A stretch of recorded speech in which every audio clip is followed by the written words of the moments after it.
talking about cryptocurrency today. Aha, I know. I'm super excited about that. It's a hot thing. I mean, it's been around for years and years and years, but obviously it's become public opinion now. Or not public opinion. It's become popular and mainstream because of just how much money people have been making from it. What it is. People don't really know what it is. They just see profits happening. So we're hoping to debunk some of those things today. Talk about what it really is, why people are making money, why people are losing money, and all these things. I know Mm-hmm. Abby did some research today to catch up to speed on what investors say, besides just a novice like me, myself. So we are not financial advisors. We are not liable for anything that you do with the knowledge we give you today. So don't sue us. Thank you.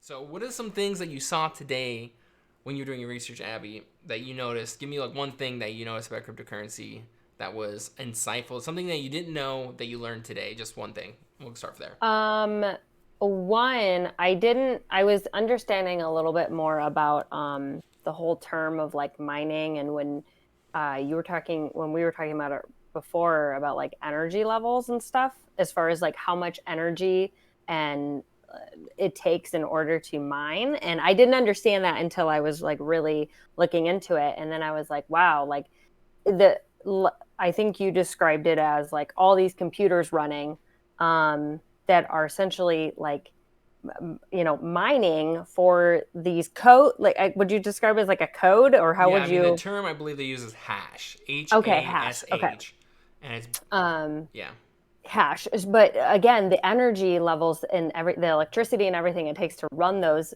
so constantly. I was like, wow, I didn't like realize how much that was, and then I was reading about like, I think it said 90% of the like those, what was that statistic? I'm sorry, I think I might be reversing it. Basically, the people who are mining are taking up like a gigantic portion of the energy being used compared to like they're using the amount of energy countries use. And I was like, yeah, what? right. And I'm that, like, I mean that's that's why insane. and that's why I mentioned we were talking about that whenever Elon Musk, people hadn't really thought about it Mm-hmm. mainstream wise, and since he's got such a big platform, bringing up the fact that people mining this use as much power as the entire country of Madagascar, and Yeah. it's like, and it totally killed the price because people are like, I don't want to support this. I mean, Sure. I don't want to support something that's hurting the environment for the sake of monetary gain, basically. So people were Right. like shifted in and sold out of Bitcoin and shifted into something like Ethereum, which is Mm-hmm. they had statistics in some of the articles. I don't know anything specific off the top of my head, but how like Ethereum mining was like 50% less energy efficient or Okay. more energy efficient than Bitcoin. So that got a huge spike whenever that happened. I think that was last summer. And, just something going forward. I mean, I was reading some articles this weekend how Intel is actually generating or coming up with new chips designed specifically for like hashing and making that faster and more Yeah. energy efficient to hopefully, obviously, they're trying to capture this market that people are uh, investing in and Yeah. trying to Or just trying to because become we more want to. familiar with. Right. I mean, they're like, I'm sure they're thinking we want to be the premier chip seller for these GPUs that are making these miners, right? I mean, they Mm-hmm. even a lot of people are using like GPUs, right? So like a computer has a graphics processing unit in it. Even like a laptop even has one. They're just a little more slimmed down. Mm-hmm. They're basically, people have been buying these up, and that's why they're using the mining, because like the same way the hash is generated is really similar to how video processing is done, from what I understand. And they even have machines that are specifically made just for the like miners, and those are like $20,000 just because the markup of what they are versus buying a GPU. That's why people go with the GPU over like the actual miners. But I digress from that. But that's cool. I didn't really. That's a good topic to bring up, the energy and how much that uses. And But I know you've invested into like, for instance, certain types of cryptocurrency for a while. How long have you been doing that for? yeah, good question or good comment. I've been invested in probably a year, so I mean, I really kind of Oh, jumped okay. in when the hype started picking up on some of the coins, where people were articles in the news were just talking about insane returns, like 50,000% increase over the last month, and then the peak of Dogecoin, which is the really one of the few ones I've purchased. I've only done Doge, Bitcoin, and Ethereum. I think those are the three. Usually just what's provided on Robinhood, to be honest. So, and whenever they're saying it was worth 2 cents, and then like a week later it's worth 12 cents, and it's like if you would have bought $1,000 worth, you would be a millionaire or something absurd like that. So I was like, you know what, I got a little extra cash, let's throw it in here. What's the worst thing that could happen? I could lose it. I was like, I'll cope with that. So purchased a little bit of it, and then of course it went up to like 70 cents, and it's like this little bit of money turned into a lot of money real quick, and so that was pretty crazy. And then obviously there's hype along with that, and everyone else is doing it, and it was wild whenever I was investing. I mean, I'm still invested now, but it's a little less. Have you seen a return on your investment? Yeah, I mean, definitely. I probably could have sold out sooner and made more, typically, is what most people say, and that's exactly what happened to me because I'm a mainstream person, frankly. So, I didn't make the maximum amount, but I did make, probably triple what I put in at some point. How long were you in the invested at that point? Do you remember? It probably was only like 3 or 4 months max, maybe even less, maybe like a month. It wasn't too long.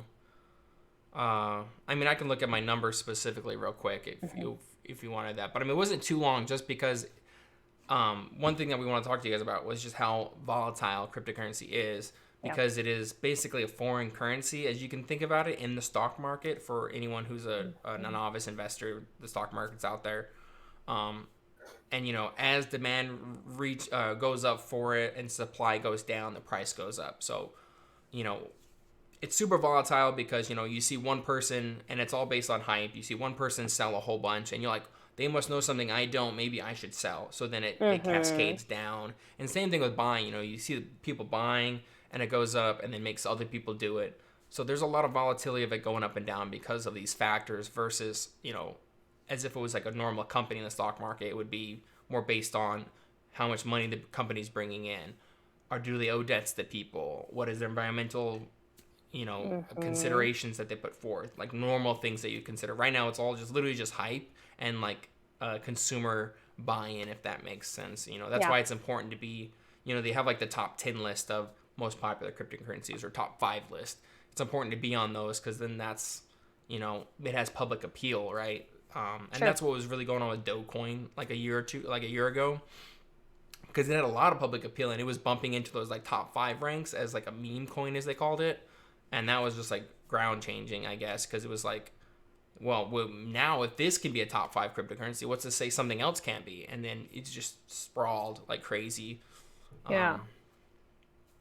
I was just thinking when you're like talking about this and like even saying like you're a mainstream person, when I think of cryptocurrency and anybody who were to invest into it, it's definitely something that like you have to be watching that. You have to be up to date on what people are talking about regarding cryptocurrency, whether it be Bitcoin or Doge. You can call I don't know. I think it's either one. Why are they accepted for both? The Shiba Inu. Well, you can't say Shiba Inu because there's actually a different coin called Shiba Inu.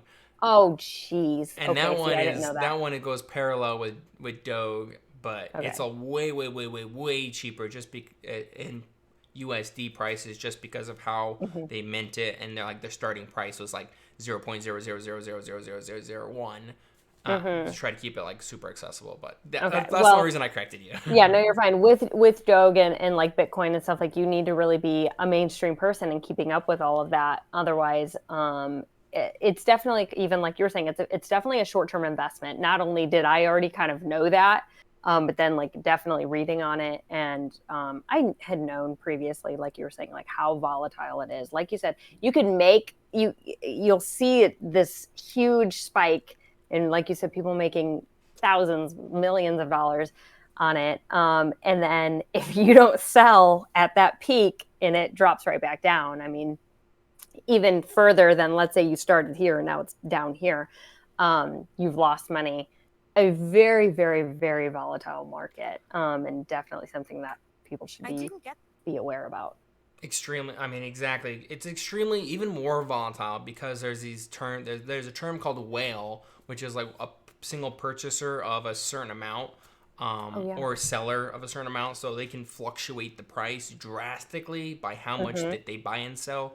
So, you can see normal day consumers, putting in a couple $100 because it's so cheap you can do that. And then you have these big whales that are like investment firms or like already millionaires that are dumping Right. in, they'll buy up 3 million units. And it's like, oh, there's a lot of people that want it. But there's really not a lot of people. There's only one.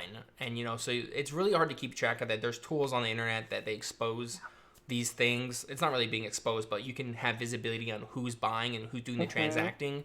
So you know that it's a whale doing this versus like 100,000 people all buying a little bit at a time. Right. And so like these That. whales will pump the price up, and so you have to be super careful that you'll see that you don't want to necessarily bandwagon onto those purchases, because then they'll basically be stealing your money, because you'll jump in and be like, oh, I'm gonna make a little bit of money as it goes up, and then they're gonna sell out everything that they just put in and take the little bit that you added in by dropping the price. So I mean, I forget the term of that is like the bear jumping on the back or something like that.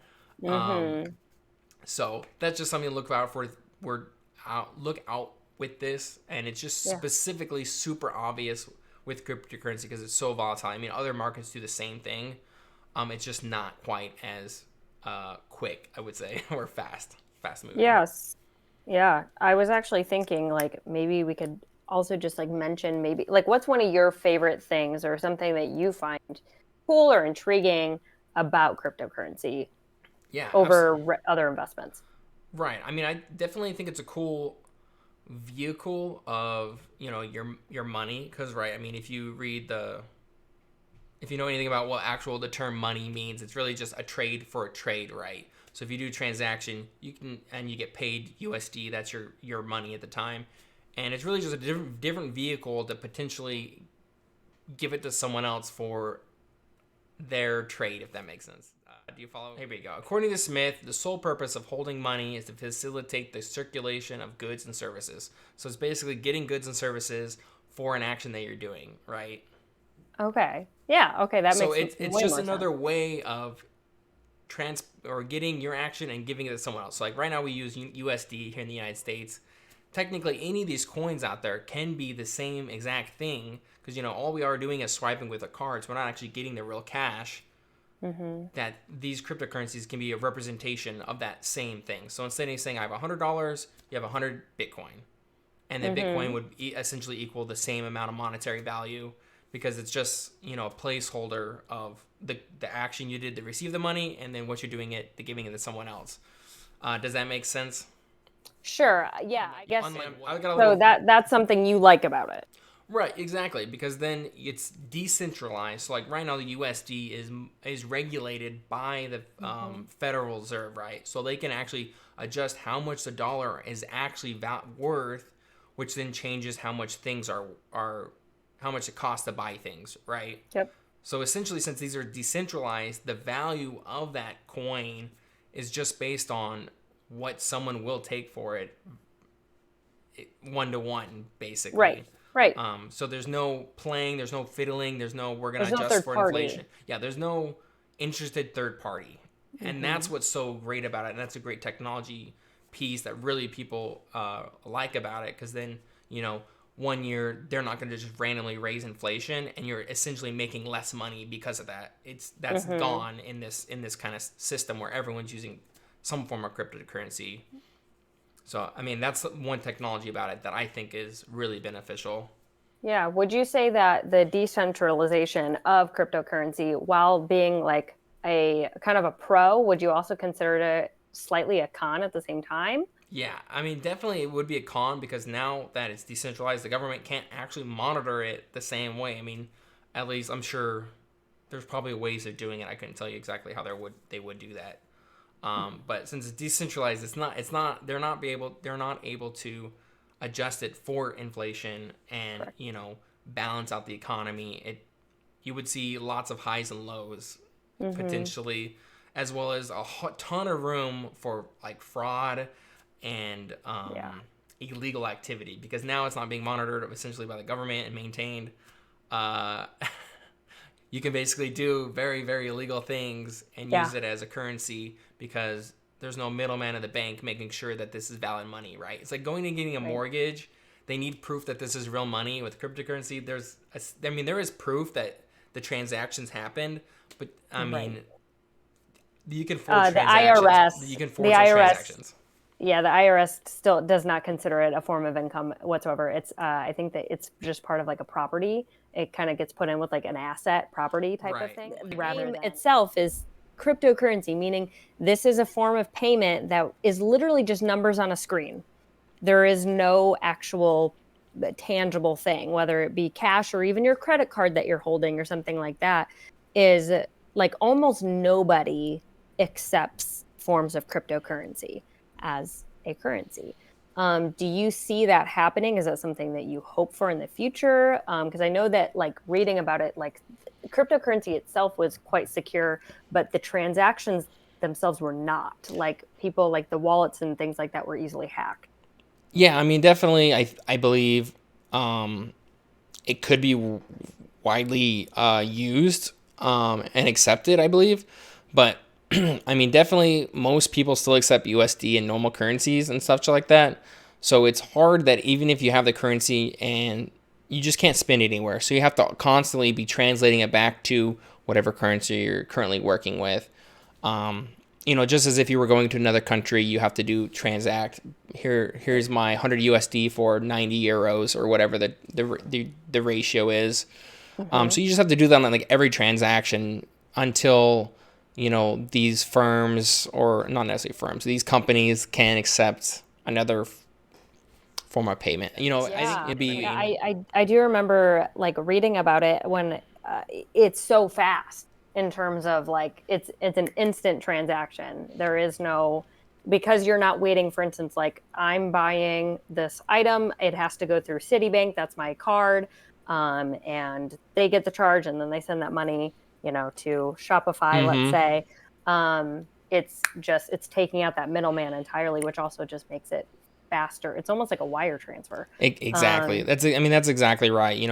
With all the big banks, I mean, coming from someone who works in financial technology, a lot of these companies are built on really, really old tech, if that makes sense. That's super inefficient, and then they've just built on top of old things and old things. So there's all these hops and jumps and leaps, and when you integrate with other people, it's more and more and more blah blah complexity, and this really just cuts all that out. And it's really like, here's $1 and you're giving it to the other person, and there's just a record of it. It's as simple as it can be, and it's secure, it's encrypted.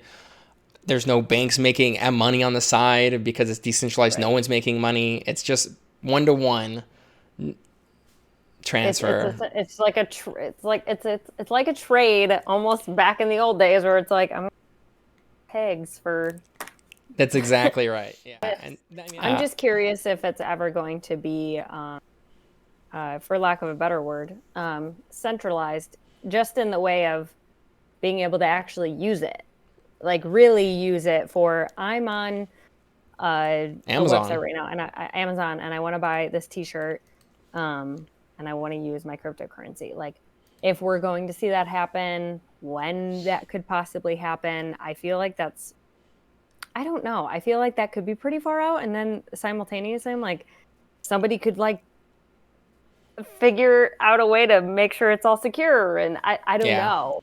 Yeah, I mean it's kind of up in the air of those things. I mean, it really is up to companies to be able to accept it. Like if Amazon were to accept it, that would be like game changer, because so many people do transact through there, right? Yeah. Or like these major, how great would that be, And then another thing is, making it more accessible for people to get. I mean, I know PayPal has options to be able to buy it through the PayPal app. I mean, if someone would give you a can of Coke for a Monopoly money, that Monopoly money has value, right?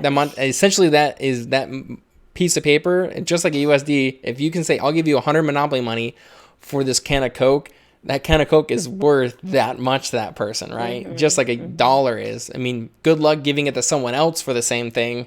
Right. But that's the bit. Right. It got me thinking too, kind of like you were saying earlier. There's a little bit of a catch-22 when it comes to cryptocurrency because, one, I think in order for it to become big enough where, for instance, a company like Amazon would accept it, as a form of currency and payment and things like that, you need a lot more people investing into it. Needs to be a lot more safe in order to get people to even think about that. Because at the end of the day, most people don't have X amount of dollars to be throwing into Monopoly money. Yeah, exactly. Monopoly money. And I was reading, I think it was like 11,000 people, only 11,000 people made up about 40% of Bitcoin. And I was like, that's a very, very small number compared to when you're looking at like mutual funds and things like that. You're talking about millions of shareholders compared to 11,000 shareholders for only 40%. Like that's not a lot of people. Right now, the reality of cryptocurrency is it's a game to be played. And if you want to play that game, like, I guess go for it. I mean, if you're watching and you're careful, I mean, that's up to that person to do that. But I would consider it a game even more than I would call it an investment. Right. I mean, I think I think it's a good vehicle. It's tough because, you know, you don't want to tell people it's too much of a game right now. I mean, it is from day to day, but like if you look at the big scope of things, like if it were to take over and you just had a little bit now, like it could be potential good in the long term. It's just the fact that that's such a big question mark over that. Well, that's like why a really giant one. Right. That's why I feel like a mom and pop that doesn't really have that much money and they're looking to invest for retirement, like stay far away. But if it's like if you're young and you have tons of time to make up losses in your lifetime, it could be a good investment. Maybe not. I don't know. It's just not something that like, I don't know. For someone like me, I mean, we know that I work in finance, but, and again, not advice, but when I just see that, you got to have a lot of wiggle room. Yeah. And if you are going to play around with cryptocurrency and like that kind of almost like day trading in a way, I know it's not, but it is a short-term investment. Like at least make sure that you have IRAs set up. Like you have an actual long-term investment that you're putting more money into than you are doing over here. Because at the end of the day, this is going to benefit you. You know it's going to benefit you. Right. It's a little bit more guaranteed buying a real asset, essentially, versus gambling that this is going to go up or it's going to have a wide adoption in the future. But hey everyone, thanks so much for watching our video. If you liked that, please consider subscribing and checking us out on Mondays at 6 p.m. Central Time for Turbo Mondays. Have a good one.